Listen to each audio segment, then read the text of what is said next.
우리 취득세 할 때는 분양권, 그다음에 주택 입주권 뭐 이런 것도 다 포함되죠. 포함되는데 이것도 중요하죠. 취득 시점에 따라서 달라지잖아요. 2020년 8월 12일 이후.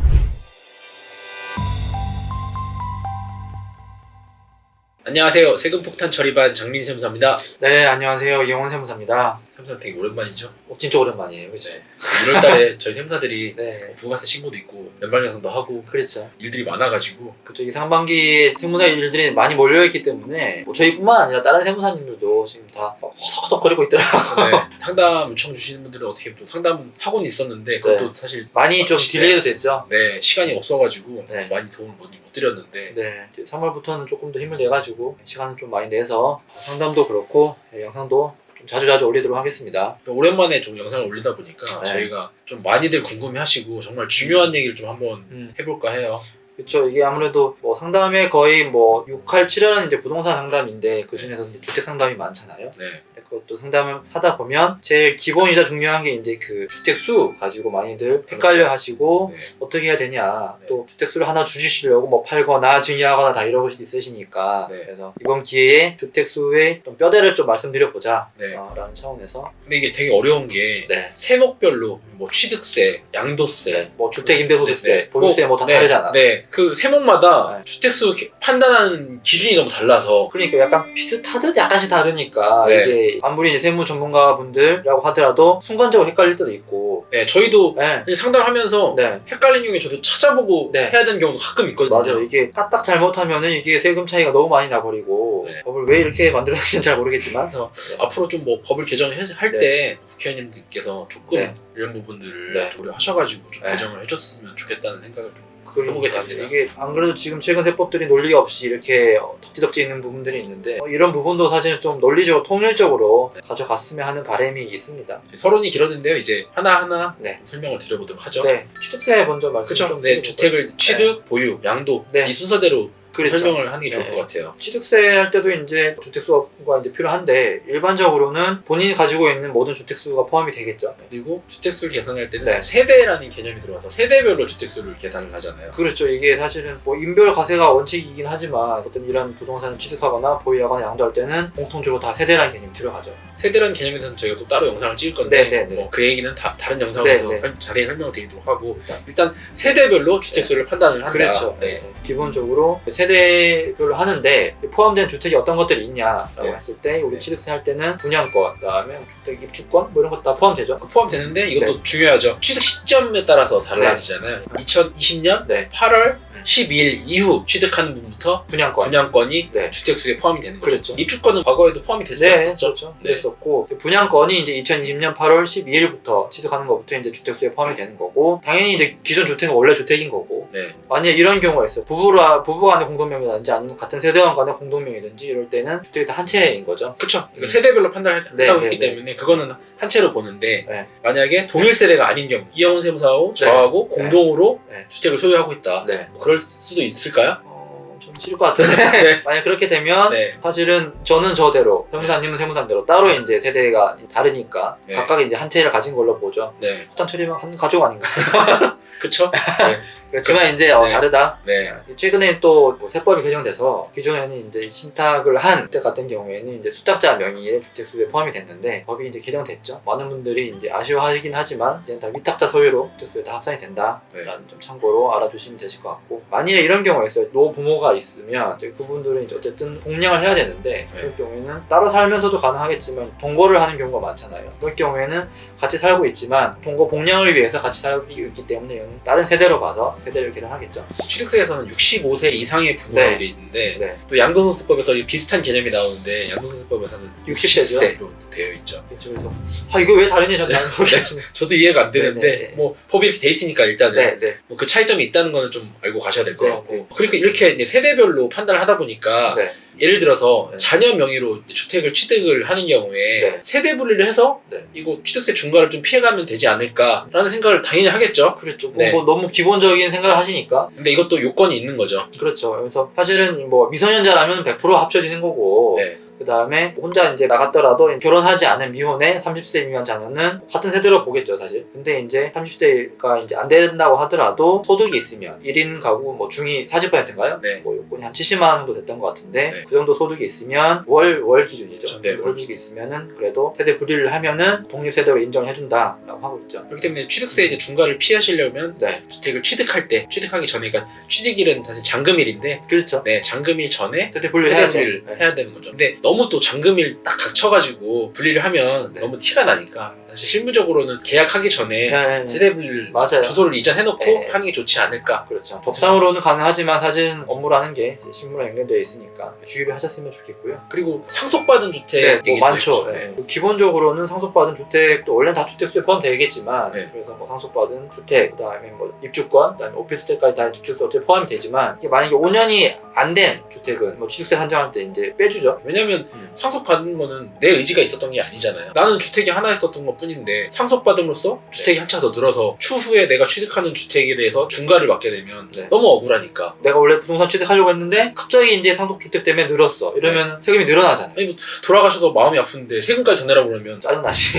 이거는 다행히도 네, 이제 취득세를 계산할 때는 그 주택수에서 이제 상속받은 주택은 5년 동안은 포함이 안 된다. 주택수에. 네. 이렇게 알고 계시면 되실 것 같고. 이게 상속을 사실은 단독으로 받을 수도 있지만 지분 쪼개서 받을 수도 그쵸, 형제가 여러 명이면. 네, 사실은 그런 경우도 많잖아요. 그런 경우에는 이제 주택수를 판매하는 또 기준이 있죠. 너무 당연하겠지만 상속 지분이 제일 많은 사람이 그렇죠. 이제 주택수에 포함이 될 거고, 막 그게 아니라고 하면 거주하고 있는 사람이 이제 주택수에 포함이 되고, 또 그마저도 아니다 똑같다 뭐라고 했을 경우에는 어쩔 수 없이 나이가 많은 사람이 주택수에 포함이 된다. 방금 말씀하신 내용은 양도소득법에서도 비슷한 내용이 네, 나오는데 네. 똑같죠. 똑같습니다. 네. 그러면 이제 그거에 해당하지 않는 사람들은 주택수에 빠지는 거죠. 내가 만약에 10%만 가지고 있다, 상속주택을. 그러면 주택수에 포함될 일은 거의 없겠죠, 현실적으로. 그렇죠. 뭐 형제 10명이지 않은 한. 그리고 오피스텔 이거 말이 많은데. 네, 엄청 요즘에 말이 많은데 네, 네. 오피스텔을 주택으로 봐야 되냐 말아야 되냐. 네. 뭐 이것도 양도세법에서도 말씀드릴 거지만 또 달라요. 이것도 그렇죠. 취득세하고 양도세하고 또. 이게 오피스텔이 문제긴 문제예요. 사실 말씀드려보면 네. 그 오피스텔이 있으면 그 취득하기 전에 분양권 있잖아요. 그렇죠. 오피스텔 분양 받았다. 그러면 이게 주택수에는 포함이 안 되었죠. 그렇죠. 왜냐면 오피스텔 자체가 이거는 주택이 아니잖아요. 그렇죠. 주거용 건축물은 아닌 거잖아요. 네, 애초에 건축물 제한상에는 이게 상업용 건물인 거잖아요. 네, 네. 근데 이제 주택 용도로 다들 활용을 거의 대부분 하니까 네. 정부가 주택을 보는 건데, 처음에는 사실은 주택으로 쓸 확률이 높다고 하더라도 안 쓸 수도 있잖아요, 주택. 그렇죠. 그러니까 이제 분양권 자체는 일단 주택세 포함이 안 된다. 근데 아까 말씀드렸듯이 주택을 분양받으면 2020년 8월 12일 이후에 계약하는 분부터는 네. 주택수에 들어가는 거죠. 그렇죠. 그거는 왜냐면 무조건 앞으로 그건 주택으로 네, 쓸 거니까. 네, 네. 그게 명확하니까요. 근데 오피스텔은 아니라는 거. 취득할 때 이제 취득세를 내야 되잖아요. 주택으로 취득할 때 하고 주택이 아닌 거 하고 취득할 때 하고 또 세율이 다른데, 계속 논의를 이어가자면 지금 취득할 때 내가 주택을 쓸지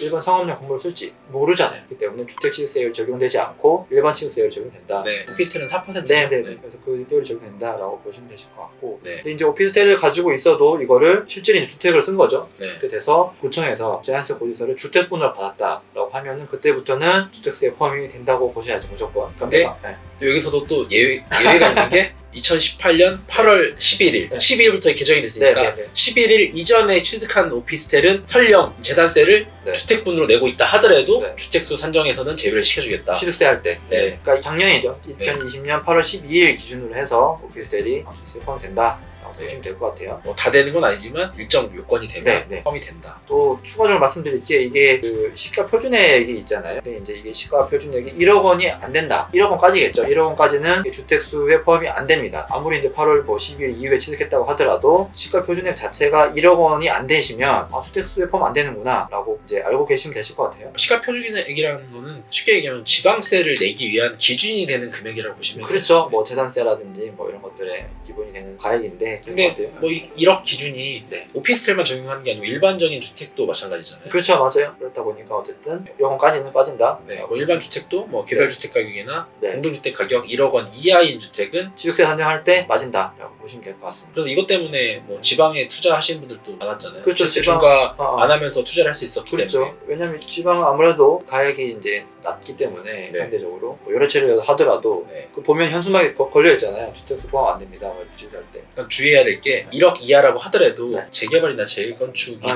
예정돼 있는데 그렇죠. 취득하면 사실 그거는 아니죠. 주택세에서 제외되지 않죠. 제외되지 않는다라고 되어 있으니까 그 부분도 좀 네. 조심을 하셔야 될 것 같아요. 취득세 관련해서는 뭐 이 정도 말씀드리면 되지 않을까. 그다음에 뭐 종부세 네, 종부세죠. 네. 사실은 이 종부세를 계산할 때 같은 세대이지만 이제 부부 합산이 들어갑니다. 이 종부세에서 말하고 있는 1세대 1주택은 혼자 단독 명의로 이제 한 채를 가지고 있을 때만 1세대 1주택 적용이 되잖아요. 작년까지는 또 공동 명의를 하더라도 6065까지긴 하지만 1세대 1주택은 아닌 걸로 네. 봤었는데 또 올해부터는 다행스럽게도 뭐 선택적으로 적용할 수는 있어서 계산할 때 어쨌든 그 종부세를 할 때 1세대 1주택은 혼자서 단독으로 100% 네. 가지고 있을 때 그러니까 단독명의 1세대 1주택을 네, 얘기하는 거죠. 그때만 이제 해당이 된다라고 보시면 될 것 같아요. 과거에 비해서는 좀 사실 이게 좀 완화됐으니까. 크게 의미가 좀 없어졌어요. 네, 그렇죠. 네, 그래서 어차피 선택을 할 수 있기 때문에. 왜냐면 9억 원을 받냐 안 받냐 이것 때문에 이제 이렇게 하는 거였는데 양도세를 이제 말씀드려야 네, 되는데 근데 벌써 취득세 얘기하고 네. 종부세 얘기하니까 이미 막 지치려고 그래요. 힘들어요. 네. 여기까지 해야 되나 싶은데 양도세 더 많잖아요. 네, 힘들긴 하지만 양도세를 좀 말씀드려 볼게요. 양도세 네. 같은 경우는 제일 중요한 게 네. 지금 조정 대상 지역에서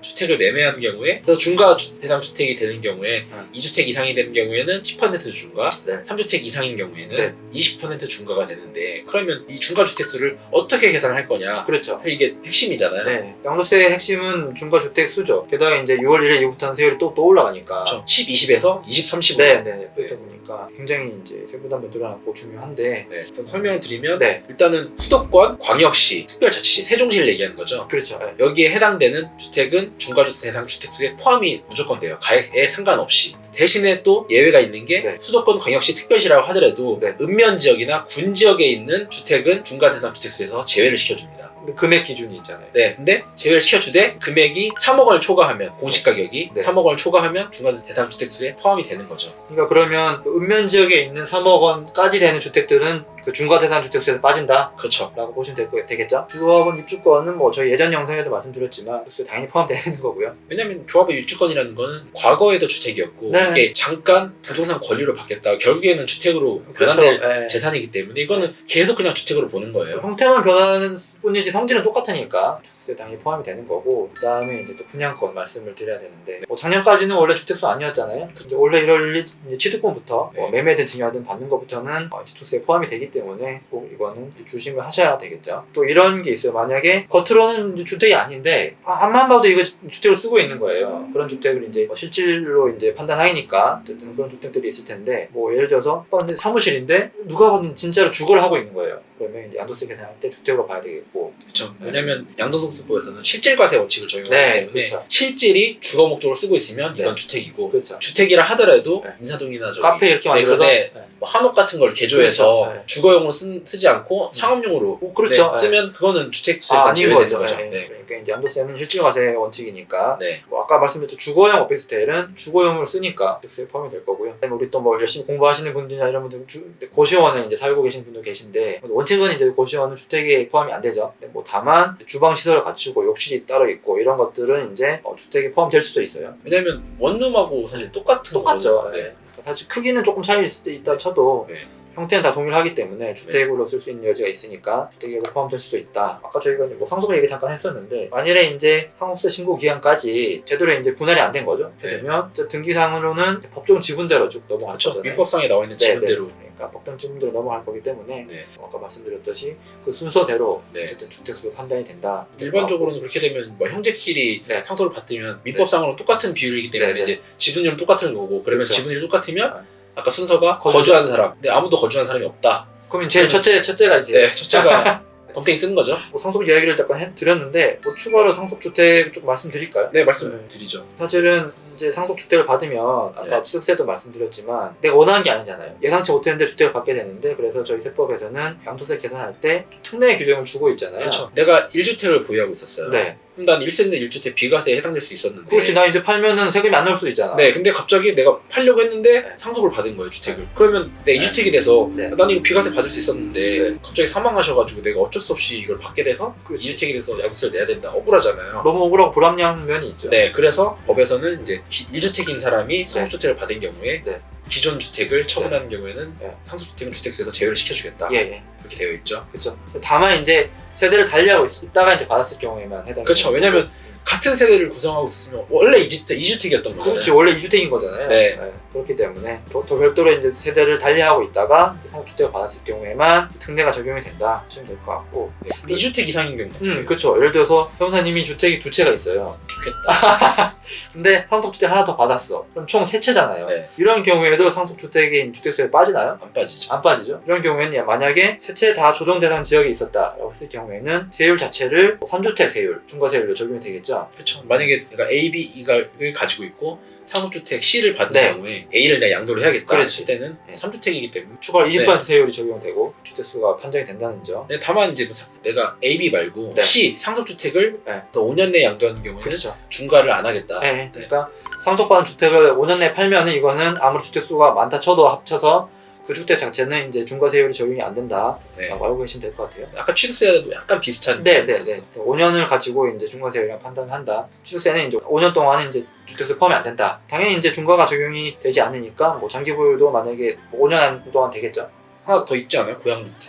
예. 그래서 뭐 추가 이거는 그렇게가 중요하진 않지만 네. 그래도 만약에 만약에 물어보시는 분 있어요. 예. 그래서 뭐 이런 경우 있죠. 우리가 알고 있는 뭐 고향주택, 네. 그다음에 농어촌 주택, 네. 이제 기존에 일반 주택을 소유하고 있다가 내가 귀농을 하기 위해서 그렇지. 지방에 내려가서 네. 집을 샀다. 네. 이사 갔으니까 네. 서울에 있는 집 팔아야지. 팔아야겠다. 네. 그런 경우에는 이제 그렇죠. 고향주택이 있어서 2주택이 되지만 1주택으로 보고 네. 양도세를 적용을 하겠다. 귀농을 뭐 장려한다는 측면도 있고 예를 들면 네. 뭐 이런 혜택들이 있기 때문에 네, 근데 이건 좀 디테일한 요건이 네, 있어서 그래서- 그거는 확인을 좀 해보셔야 예, 돼요. 그래서 고향주택, 농어촌 요건들이 쭉 있는데 저희가 기회가 되면 이것만 따로 한번 정리를 해드릴 거고요. 뭐 오늘 굳이 말씀드릴 필요는 없을 것 같고 네. 확인 좀 해보셔야 된다. 오늘 저희가 취득세 때부터 종부세, 양도세까지 이제 주택수 개념에 대해서 그쵸. 정리를 해드렸는데 네. 아마 이 영상을 처음 보시거나 음. 한 번 보시고는 아마 좀 정리가 좀 안 되지 않을까. 그럴 것 같아요. 아무래도 네. 답답하기 싫기도 하고 이게 또 네. 비슷비슷하기 때문에 네. 주택수는 이제 제일 중요한 개념이니까 네. 잘 좀 저희 영상들을 포함해가지고 잘 확인하셨으면 좋겠습니다. 마무리하시죠. 네. 오늘도 네. 저희 영상이 도움이 되셨으면 구독, 좋아요, 알람 설정 부탁드리겠습니다. 네, 부탁드리겠습니다. 네, 지금까지 세금 폭탄 처리반이었습니다. 감사합니다. 감사합니다.